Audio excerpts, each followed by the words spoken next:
Hi guys, welcome to my channel, and I'm in Bangalore, India. It's just the first time for me, so I would like to share my experience here.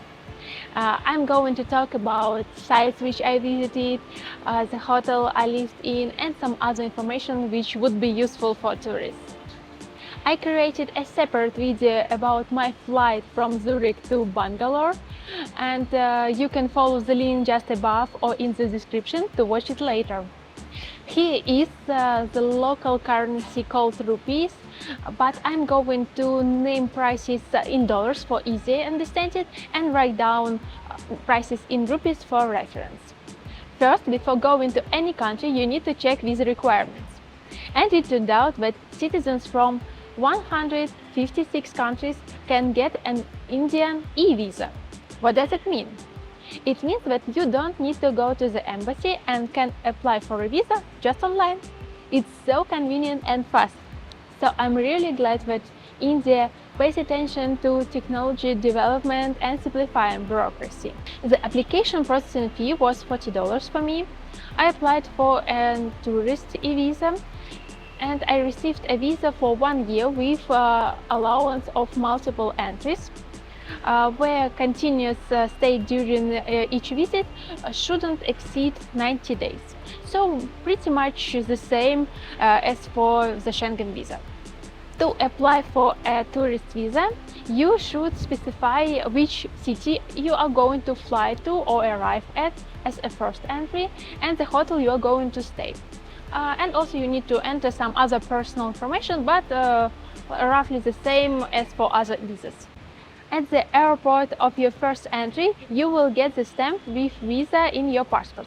That's why you need to specify it correctly while your application process. And the queues were not so big for e-visa's passport check, and we passed it quite quickly once we arrived. Once you are at the airport, it's a good idea to buy a SIM card so that you could order an Uber taxi or just to be online from the start of your journey. We arrived quite early at the airport, and unfortunately the shop was closed. That's why we decided to buy SIM cards in the city. At the airport, you can buy a SIM card with 1.5 gigabytes of internet per day and unlimited calls in India for 28 days for $12. In the city it could be cheaper, about $6, but you will need to provide 2 Indian reference numbers in addition to your visa and passport. So as far as I understand, getting a tourist SIM card would be easier at the airport than in the city itself. The most popular communication providers are Airtel, Jio and BSNL. There is a currency exchange service at the airport, but I wouldn't say it's very profitable. So it's 8% lower than in the city. For $1 at the airport, you will get 73 rupees, but in addition to it, you will pay 10% tax. So the exchange rate overall will be even smaller. But in the city, in the big shopping mall, I exchanged $1 for 80 rupees and without any tax rates. So it's better to exchange only a small amount at the airport to have cash for taxis and buy small goods, but then search for the bigger shopping malls in the city. We took a local taxi to get to our hotel, and our hotel was 1 hour away from the airport, so we paid $45. In Uber it could be a bit cheaper, about $30. On the way from the airport, you already can observe the Indian nature with a variety of some palms and trees, animals, cows, and even I saw one monkey, but unfortunately I couldn't make a video of it. And you also can see a lot of Hinduism temples here. Well, now to the accommodation. We were staying at the Grand Mercure Hotel at Cubbon Mall. It's a 5-star hotel from the Accor Hotels group. One night costs about $120, and additionally breakfast can be included for $10. We took a deluxe room for 2 people with a queen bed. The hotel has an all-day dining restaurant and a bar in the lobby. We ate at this restaurant and the food and service were excellent. There are options to try like Indian or Far East food and even European dishes. For dinner for 2 people we paid $50. Tips are already included. We also used room service for ordering pizza here, and one pizza with ham and mushrooms cost about $15. It's of a medium size, so it was enough for 2 people. There are a lot of food options in room service, so you can order anything just from your phone, so it's very convenient. But you will have to pay with cash, so it's worth having some cash for such cases as well. As you may know, tap water isn't appropriate for drinking, so you should use bottled water. Every day from 5 to 8 bottles were given to us, and we used it for having tea and coffee in the room and brushing our teeth. Each day, coffee and tea bags were refreshed as well. The hotel room is not so small. There is a queen bed with a comfortable mattress and a small sofa.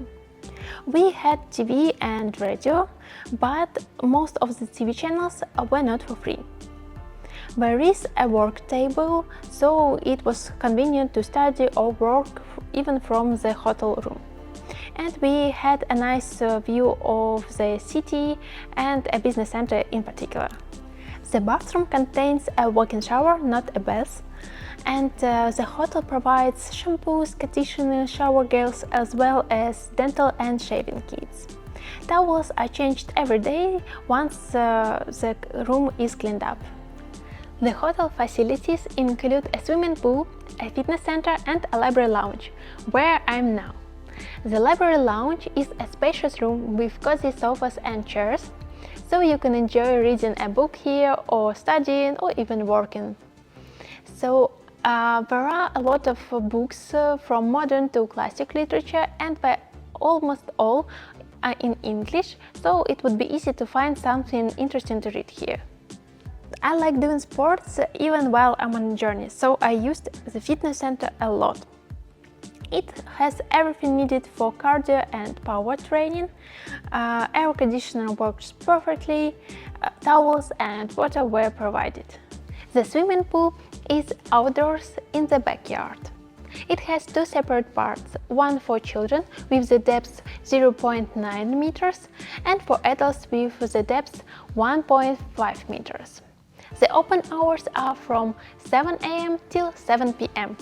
The hotel is situated near the Cubbon Mall, so it's very convenient to go shopping there. And it's supposed to be a big mall with a lot of shops and small businesses, but it seems to me that some shops are closed right now. But nonetheless, there are a lot of places to eat and shop here. And what about eating places? So here you can find some traditional Indian food places, and as well as some international brands like McDonald's, Burger King and Taco Bell. And even though fast food is from the international brand, it has its own Indian vibe with quite spicy feelings, so be prepared. So what can we explore in Bangalore? Bangalore is the second biggest city in India, so to get to the sites you need to use transport. We used Uber taxi and it was very convenient. Prices are democratic and you shouldn't wait too long for a taxi to arrive. Unfortunately, we had some problems with our Revolut cards in Uber India, so we had to pay in cash. But other people say that most of the international cards are accepted, so it's probably just a problem with Revolut. There is also a local transport called rickshaw. We used this transport as well. It was quite fun to ride with wind in hair. At first we visited the Bangalore Palace. This palace was the private residence of the royal Wadiyar family, and it was built in the 19th century. The architect of this palace was inspired by the Windsor Palace, so it has some resemblance with the British architecture. The vine-covered walls make the palace look like it was lifted out of the English countryside, but nonetheless it has its own unique Indian charm. It's not allowed to take photos and videos inside the palace right now, so I won't be able to show what's inside, but can briefly tell you what to expect. It was interesting to see the interior of the rooms where people from Wadiyar dynasties were living, receiving guests and having rest. In the palace, the first elevator in Bangalore is situated. There are a lot of paintings and photos which are chronicles about the events and persons living at the moment. Some interesting facts about the royal family's palace. The King Hamaraja liked stuffed animals as decorations for his rooms. There is an elephant's head just above the entrance. Even some chairs are done from elephant's legs. The royal family took care of some elephants and liked riding them. The king wanted to keep track of his weight, so there was even a wooden chair with a weighing machine inside. So it was convenient to weigh while seated. Now the castle is a museum and sometimes a scene for rock concerts. The entry to the museum is about $6 for foreigners. On the way to other sites, we decided to visit Orion Mall to have lunch. It's the third largest shopping mall in Bangalore, and there are a lot of brands like Lacoste, Levi's, Zara and etc. And the prices are quite the same as in Europe, not cheaper. There is a good food court with many restaurants and fast food options. We decided to have lunch in the Indian restaurant Punjab Grill. We had traditional starters, grilled chicken, curry with lamb and Indian bread paratha. Everything was delicious but spicy, and the portions are quite big, so it was really hard to eat everything till the end. The lunch cost us $50. While exploring the city, I couldn't help noticing some problems which left much to be desired. The streets are not so clean as I would expect them to be, as the garbage is almost everywhere. Certainly it depends on districts, and some areas are really cleaner. Traffic is very bad. It's hard to cross the street and there are a lot of traffic jams. People usually honk before they try to overtake or change lanes. So these things should be kept in mind before going there, but nonetheless, city is worth exploring. As you may have heard, the main religion for India is Hinduism. There are a lot of temples here throughout the city, and some of them of a complex architecture, and some are local and small buildings. Temples have always been built as the center of every village or community. That's why there are so many of them. They were used for people to gather and pray, as well as for a preservation of local culture and language. One more lucrative reason for building so many temples was to promote local businesses.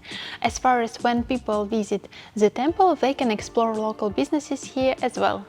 The ISKCON temple over there is a beautiful temple built in 20th century.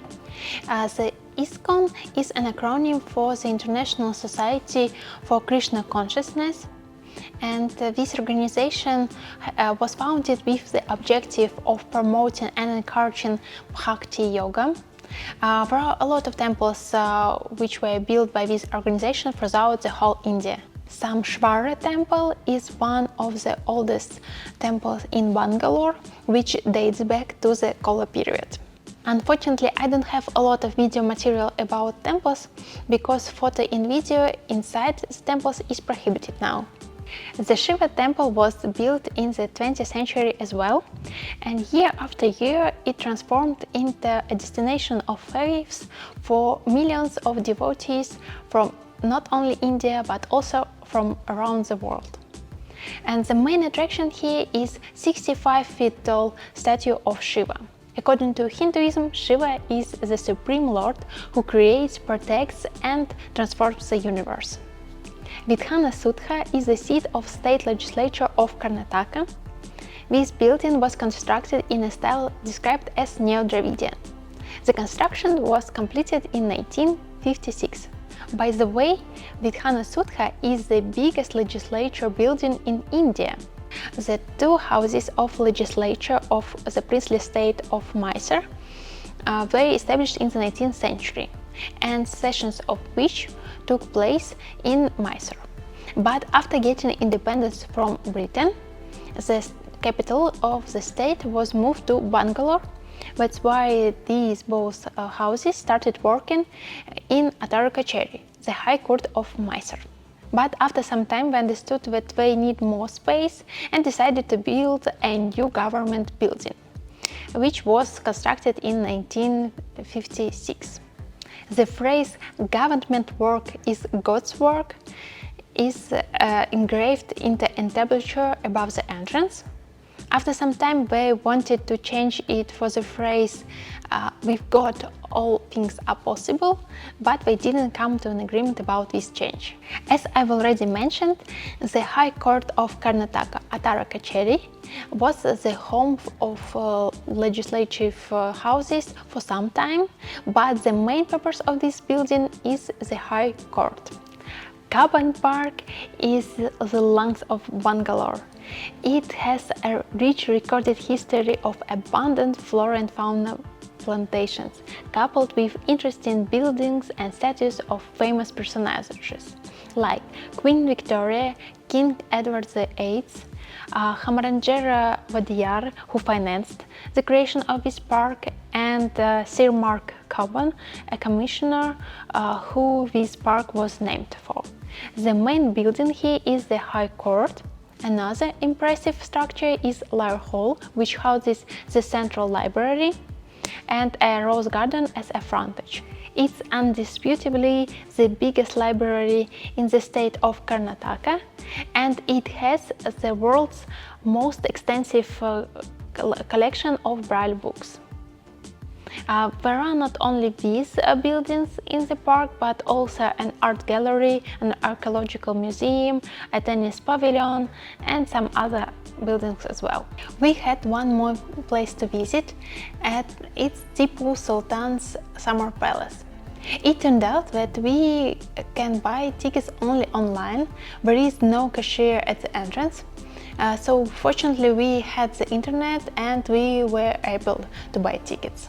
This palace is an example of an Indo-Islamic architecture and was the summer residence of the Mysorean ruler Tipu Sultan. Tipu Sultan is famous for his bravery and skills.